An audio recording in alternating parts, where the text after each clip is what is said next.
I remember when I encountered improvisation for the first time. I was doing Grotowski, sorry. I had a blank.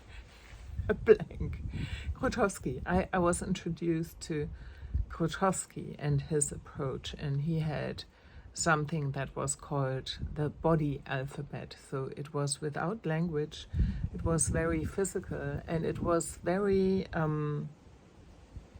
structured movements, interestingly enough, very powerful movements. And so you were supposed to learn those movements and then improvise with those with other people, and then you could be a little bit freer afterwards. And because I was so intrigued with his approach, I read a book.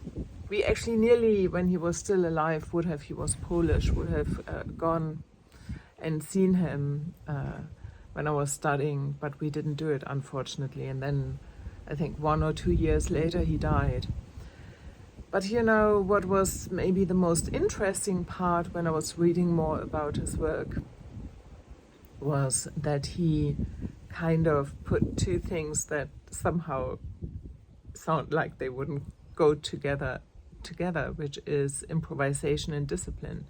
He said you have to be disciplined, you have to have, how shall I say, you have to have that a frame within which the improvisation can happen. And that's, I think, why he had that very strict body alphabet. And in a way, I think that can apply to life a lot, that if we want to feel maybe more inspired, for example, we need to show up every day. I don't know what kind of inspiration it is, but either sit down, for example, and write down, brainstorm ideas for something, and then do that every day. So that would be like I'm sitting down for 10 minutes every day and brainstorm ideas, and the brainstorming itself would be the improvisation, for example. Or I sit down every day and write something, but I don't know what I'm gonna write. Or I just have a title and then I write. So then that you have the disciplined frame and you have the improvisation. And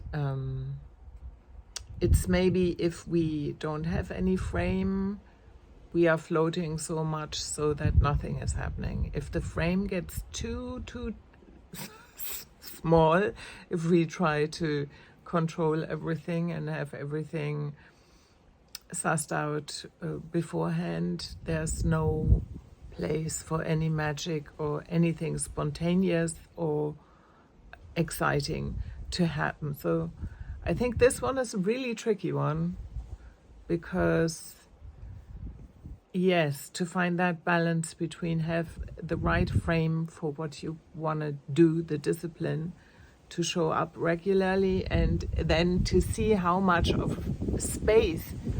Oh, did you see this? Oh, look at this. Beautiful.